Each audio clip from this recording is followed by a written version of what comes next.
This is No Limits, with your hosts Ryan and Sophie, ready to guide you to the unexpected.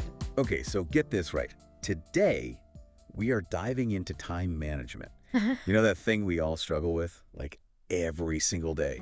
There are never enough hours, right? Never enough. We found some seriously cool strategies. Yeah, we really did. It wasn't just about jamming your schedule full either, which I think a lot of people think time management is. Right. It's about like the why, the psychology of productivity, and what works for you. Yes, exactly. Yeah. Because anybody could say, make a to-do list. We're going way deeper. Like we're talking, eat that frog. We'll get to that one. We will. Sounds crazy. But also some really cool methods, like backed by science. Yeah, and they don't require a PhD to implement. We're going to break it all down. Easy steps.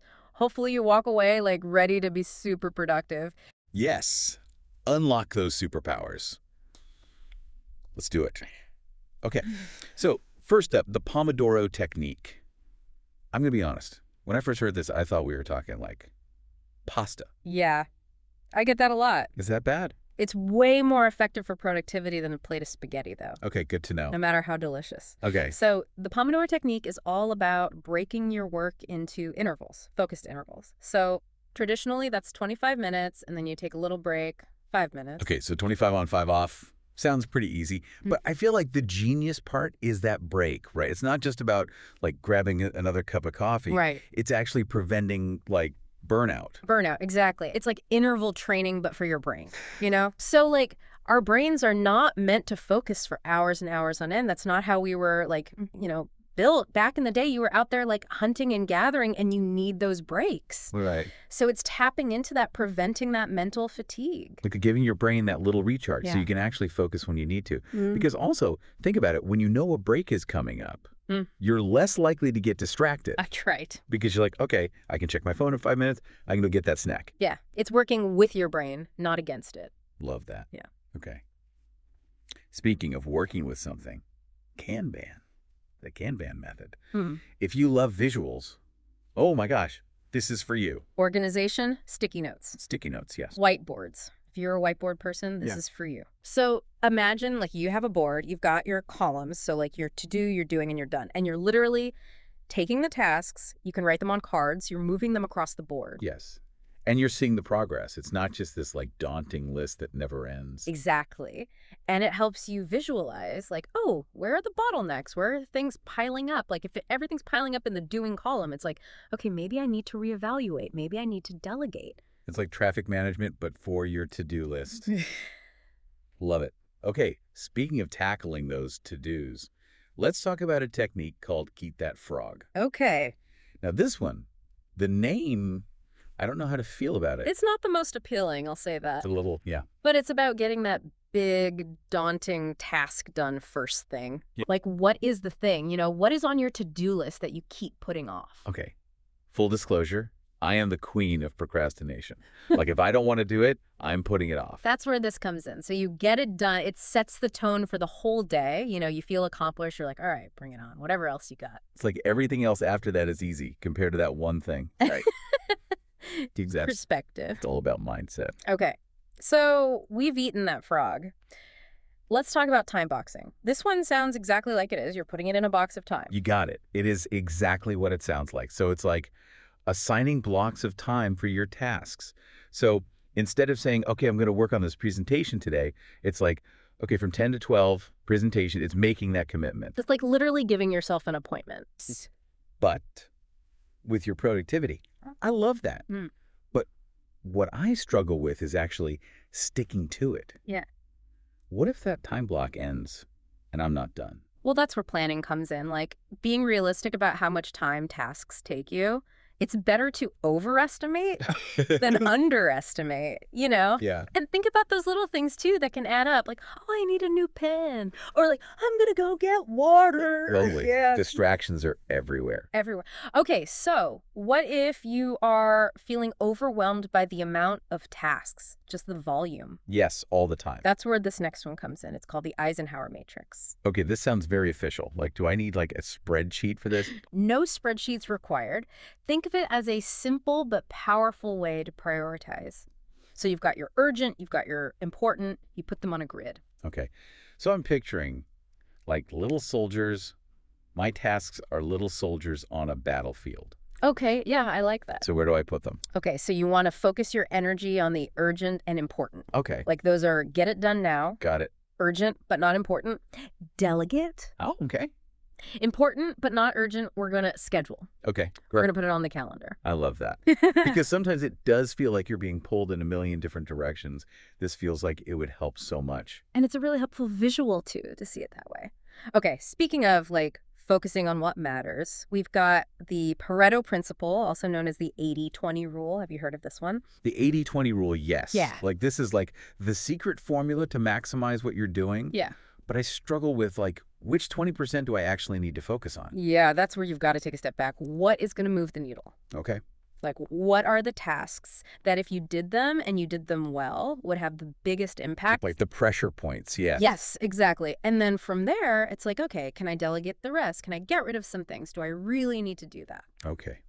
Love that. Mm. Now, for those who really want to get serious about time management, we have to talk about getting things done, also known as GTD, which kind of is what it is, right? You're getting things done. Yeah, the name is what it is. Yeah. It's about having a system, though. You know, like how are you capturing all the things? You're clarifying, you're organizing, you're reflecting, you're engaging with those tasks. Okay. That feels like a lot, but it's more the mindset of it all, right? Yeah. It's about like achieving that mind like water state where you're not, your brain's not constantly going, oh, did I do that? What about that? Right. It's like, no, you trust the system. Mind like water. I love that.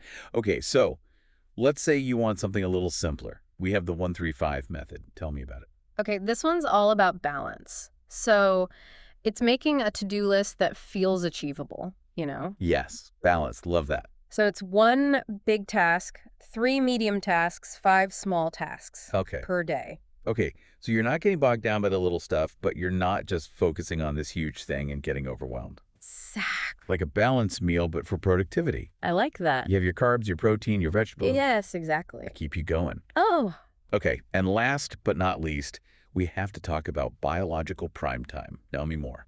okay. So have you ever noticed that, like, some people, they just bounce out of bed? Yes. They are ready to go at like 5:00 a.m. And then other people, they're like, nope, I'm a night owl. I do my best work at midnight. Totally. That's your biological prime time. It's when your body and your brain have the most energy. So you're saying work with it, not against it. Instead of trying to like force yourself to focus when you're just like brain dead. You got it. Figure out when that is for you and then schedule your day accordingly. It's like unlocking this superpower you didn't even know you had. Exactly. So it's like you're not fighting yourself, you're working with yourself. Exactly. And you'd be surprised at how much more productive you are when you're like, oh, this is when I'm naturally in the zone. Let's go. That's like a game changer. Okay, so we just threw a lot of information at you guys. We did. A lot of different techniques. Where do you even begin, right? Right. And I think the biggest thing is, like, don't feel like you have to do it all. You don't have to be a master of all these different techniques. Like, pick 1 or 2 that resonate with you. Right. Like, if you like the simplicity of Pomodoro, start there. Yes. If you're like, I'm a visual person, Kanban's my thing, do that. Experiment, see what sticks. Totally. Find what works for you. It's not a one-size-fits-all. Like, your personality, your work style, all of that. Absolutely. And, even the most productive people, we don't always get it right. You're going to have your days. Yeah, yeah. You're going to have days where you're like, I'm off track. Yes. And that's okay. That's part of it. It's part of it. And so I think it's approaching it as a journey, Okay. not a destination. So be kind to yourself. You're going to have to constantly, experiment and tweak. And what works for you now may not work in a year. So true. Yeah. Okay, before we move on, procrastination. Yes. We all do it. Yeah. What is your advice? Because sometimes we're staring at that task and we're like, I'd rather, I don't know, reorganize my sock drawer. Yeah. Yeah, I think with procrastination, a lot of times it's a symptom of something else. Like, are you afraid of failing? Yeah. Are you overwhelmed? Is it something that you just genuinely don't enjoy doing? Right. And so figuring that out can be really helpful. Okay. But one thing that can be helpful for everyone is breaking those tasks down. Yes. Smaller steps. Oh, 100%. I have to do that. So instead of looking at it like this big mountain I have to climb, it's like, okay, what's one step I can take? Easy.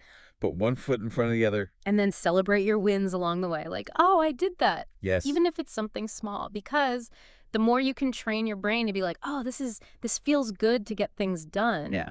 then the less likely you are to procrastinate. You're building that momentum. Exactly. Okay, so we've Yeah. talked about all these different techniques, Mhm. but I want to go back. Like, why is this important? Why is being good at time management, like, why does it matter? It matters because it's your life. You know, it's like it's reclaiming that control. Instead of feeling like you're on this hamster wheel and you're just going and going, it's like, no, I am making choices. I am deciding what I want my day to look like. I'm aligning it with my values, Yes. reducing stress, Oh my gosh, yeah. feeling more in control. It's like it's not just about getting more done. It's about having the time to do the things you actually want to do. Yes. Spend time with family, pursue your passions, all of it. Exactly. It's like, what do you want your life to look like? Yes. You know, and how can you use these tools and strategies to get you there? Because time is the one thing we can't get back. Exactly. So it's about making those moments count. Make it count. Yeah. It's like you can't make more time, You can't. but you can decide how to spend the time that you do have. 100%. Okay, so as we wrap up our time management deep dive, I'm curious, what resonated most with you? What do you like, oh, I'm going to try that this week? Yeah, and don't be afraid to combine, you know? Like, maybe it's a little Pomodoro, a little Kanban board, like whatever works for you. But just start to be intentional. How am I spending my time? And how does that line up with, like, what I said my values are, what my goals are? Yeah. And it's not about being perfect. It's not about being this like robot productivity machine. No. It's about having a life that you enjoy that feels good. Yeah, and that you feel in control of, you know, instead of like it's happening to you. Yes. A huge thank you to you. To you as well. I always learned so much from our conversations. Me too. And thank you guys at home for listening to this deep dive. We're back next week with a whole new topic. We're going to be talking about the 5 most helpful books for stress relief. Oh. We'll see you then.